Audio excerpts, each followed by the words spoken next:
In today's video, I'm going to teach you how to create components in Webflow.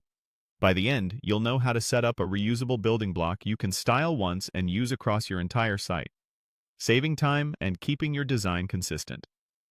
First, open your Webflow project and head into the Designer.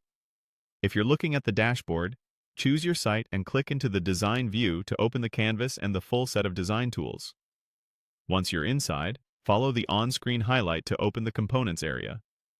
This guided highlight will point you to the exact control you need, so simply select what's indicated to proceed through the workflow until you reach the component creation options. Choose Create Blank to start a fresh component from scratch. When the name field appears, type a clear, descriptive name. Pick something you'll recognize later, like header, testimonial card, or primary button. Good names make large projects far easier to manage. Confirm the prompt shown by the highlight to continue. If you see a brief onboarding screen, click Get Started. When another highlighted field asks for more detail, add a short description or label so teammates understand how and where this component should be used. Then click Create to finalize it. You now have a reusable component scaffold ready for styling and configuration. Next, look to the right-hand sidebar where you'll see the core tabs you'll use with components. Start on the Style panel to define layout, spacing, typography, and color. This is where you establish the visual foundation. Small, consistent choices here, like uniform padding or a tokenized color, pay off every time you reuse the component. Switch to the Settings panel to see structural options and attributes relevant to your component.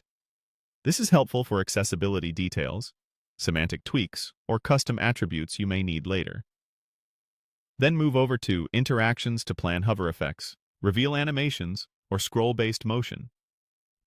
Keep animations subtle and purposeful. Components feel best when they enhance clarity rather than distract. When you're done reviewing, return to the Style panel to continue fine-tuning. From this point on, the component can be reused throughout your site.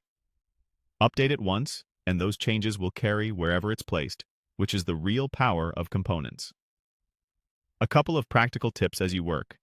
Maintain a simple naming convention, document intended use with short descriptions, and preview at common breakpoints to ensure the design responds gracefully. That's it.